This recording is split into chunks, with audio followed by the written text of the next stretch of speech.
Math mastery hub में आपका स्वागत है। आज हम बोर्ड परीक्षा 2024 की दृष्टि से वेक्टर अलजेब्रा के महत्वपूर्ण टॉपिक को हल करेंगे, जिसमें सबसे पहले हम वेक्टर अलजेब्रा के अंतर्गत आने वाली कुछ प्रमुख परिभाषाओं के बारे में समझेंगे। सर्वप्रथम सदिश, जैसे सदिश बीजगणित या वेक्टर अलजेब्रा। तो सदिश के बारे में पूर्व में भी पढ़ चुके हैं कि ऐसी राशि जिसमें परिमाण के साथ साथ दिशा की आवश्यकता होती है, सदिश राशि कहलाती है। तो ये तो सिंपल सदिश की परिभाषा है। अब हम जानेंगे सदिश के कुछ प्रमुख प्रकार हैं, उनके बारे में जानेंगे। सदिश के हमारे जो प्रमुख प्रकार हैं, इसमें सबसे पहले शून्य सदिश की बात करते हैं। शून्य सदिश ऐसा सदिश जिसका प्रारंभिक और अंतिम बिंदु दोनों समपाती होते हैं, उसे हम शून्य सदिश कहते हैं। इसे वेक्टर जीरो से प्रदर्शित करते हैं। तो ऐसा सदिश जिसका प्रारंभिक और अंतिम बिंदु दोनों समपाती हों, अर्थात एक ही हों, ऐसे सदिश को हम शून्य सदिश कहते हैं। इसके बाद इकाई सदिश या मात्रक सदिश की बात करते हैं। यूनिट वेक्टर, इकाई सदिश या मात्रक सदिश ऐसा सदिश जिसका परिमाण इकाई अर्थात एक होता है, उसे हम इकाई सदिश या मात्रक सदिश कहते हैं। इसके बाद संरेख सदिश भी ऐसे दो या दो से अधिक सदिश जो एक ही रेखा के समांतर होते हैं, ऐसे सदिश ऐसे दो या दो से अधिक सदिश जो एक ही रेखा के समांतर होते हैं, संरेख सदिश कहलाते हैं। संरेख सदिश में अगर हम बात करें तो संरेख सदिश हमारे उस स्थिति में होंगे, जैसे दो सदिश मान लीजिए दिया है। पहला सदिश हमारा वेक्टर ए इक्वल टू मान लीजिए दिया है a1i plus a2j plus a3k, और दूसरा सदिश वेक्टर बी इक्वल टू दिया है b1i plus b2j plus b3k। तो अगर ये दोनों सदिश संरेख हैं, ऐसी स्थिति में हमारा vector B equal to lambda into vector A के इक्वल मिलेगा, जहां लेमडा कोई भी राशि हो सकती है, धनात्मक ऋणात्मक। और ऐसी स्थिति में अगर हम देखें तो ये हमारा b1/a1 अर्थात इनमें जो आई जे के गुणांक हैं, इनका जो अनुपात मिलेगा b1/a1 equal to b2/a2 equal to b3/a3। ये हमारे सारे अनुपात लेमडा के इक्वल अर्थात एक ही संख्या के बराबर मिलेंगे। तो अगर ऐसी कंडीशन प्राप्त हो जाती है, तो फिर सदिश ए और बी संरेख सदिश कहलाएंगे। इसके बाद समान सदिश की बात करते हैं। समान सदिश ऐसे सदिश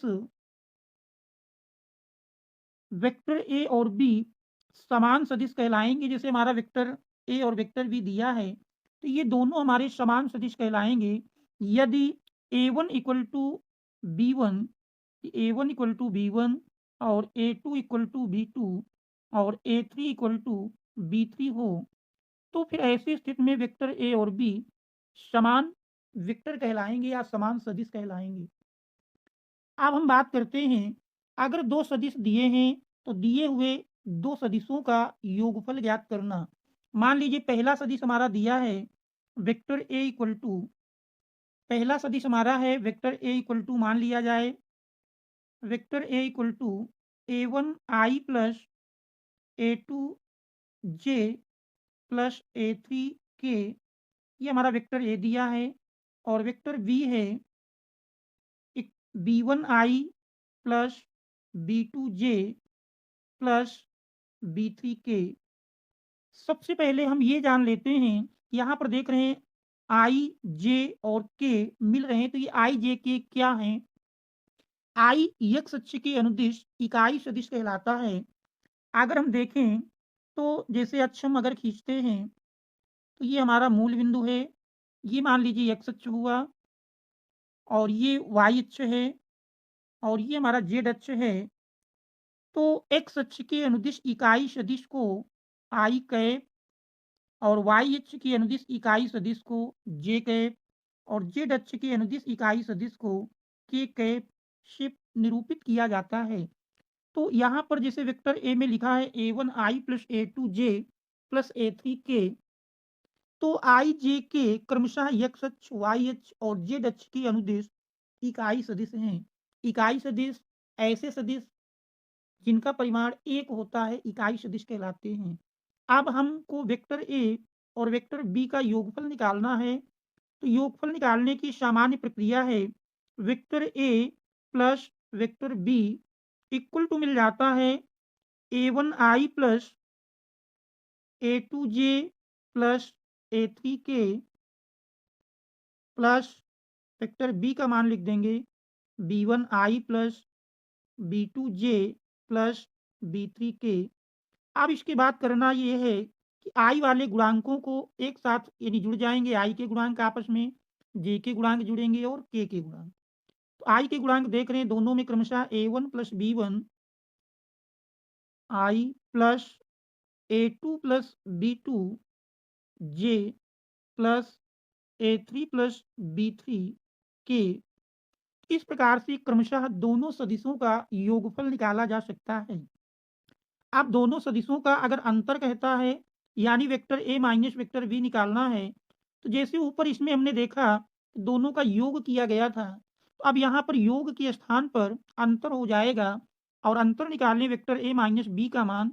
तो देख रहे हैं जो हमारा इसमें योग में a1 प्लस b1 है, तो इसमें a1 माइनस b1 हो जाएगा और a2 प्लस b2 के स्थान पर a2 माइनस b2 और a3 माइनस b3 हो जाएगा a3 प्लस b3 के स्थान पर।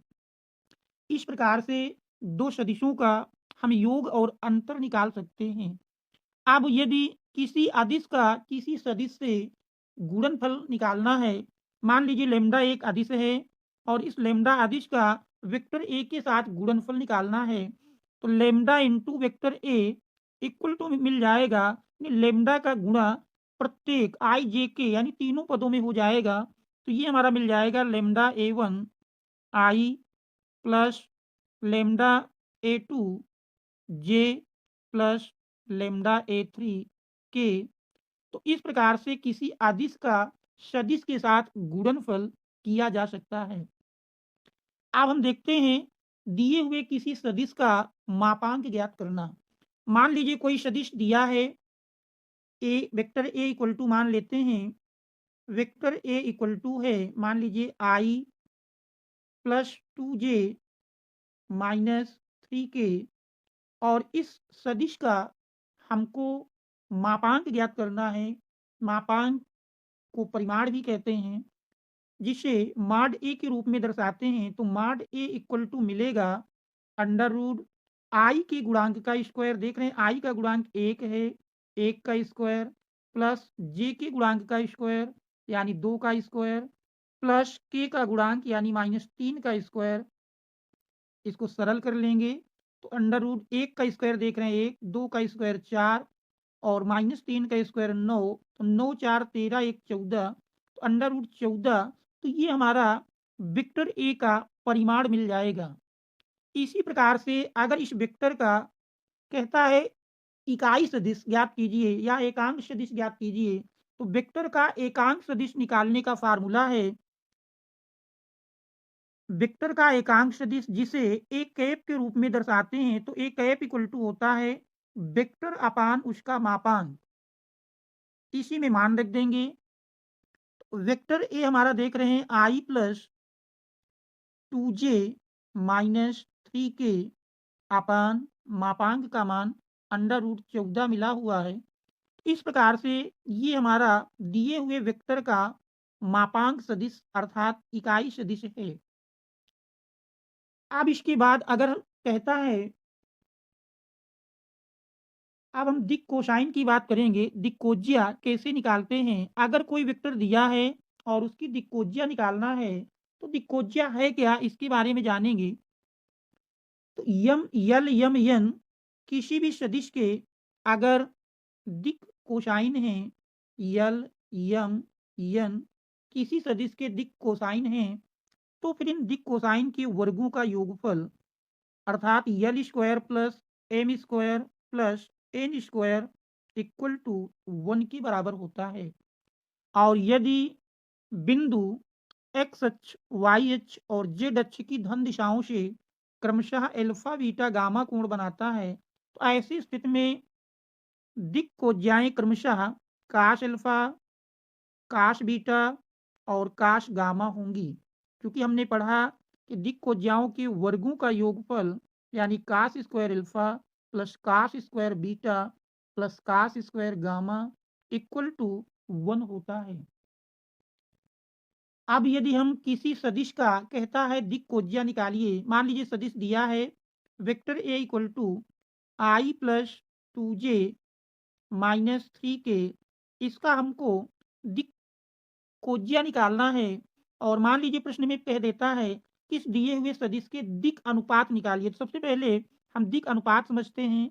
दिक् अनुपात होते हैं, अगर दिक् अनुपात की बात करें तो क्रमशः आई जे के जो गुणांक होंगे वही हमारे दिक् अनुपात कहलाते हैं। कि पहला दिक् अनुपात देख रहे हैं आई का गुणांक 1 है, दूसरा जे का गुणांक 2 और तीसरा के का गुणांक -3। तो ये दिए हुए सदिश के द्विक अनुपात कहलाते हैं। इसके बाद हम इस दिए हुए सदिश का मापांक ज्ञात कर लें तो माड ए इक्वल टू मिल जाएगा अंडर रूट आई के गुणांक अर्थात 1 का स्क्वायर प्लस जे के गुणांक का स्क्वायर अर्थात 2 का स्क्वायर प्लस के गुणांक का स्क्वायर यानी -3 का स्क्वायर। तो देख रहे हैं अंडर रूट 1 का स्क्वायर 1 प्लस 2 का स्क्वायर 4 प्लस -3 का स्क्वायर 9, 9 4 13 1 14 अंडर रूट 14 मिल जाएगा।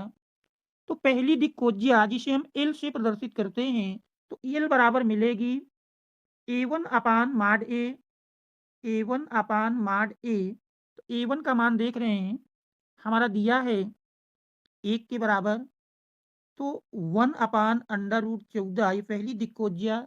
इसी प्रकार दूसरी दिक्कोज्या m बराबर मिलेगी 2 बटे अंडर रूट 14 और तीसरी दिक्कोज्या n बराबर मिलेगी -3 बटे अंडर रूट 14। तो इस प्रकार से किसी भी दिए हुए सदिश के दिक् अनुपात और दिक् कोसाइन को, जिसे अंग्रेजी में डायरेक्शन कोसाइन भी कहा गया है, के मान को ज्ञात कर सकते हैं।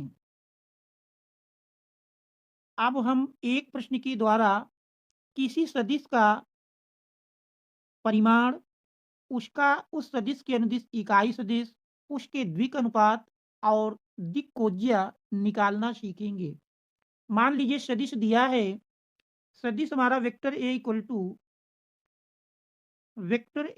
टू दिया है 2i -3j प्लस 5k, ये हमारा एक सदिश दिया है।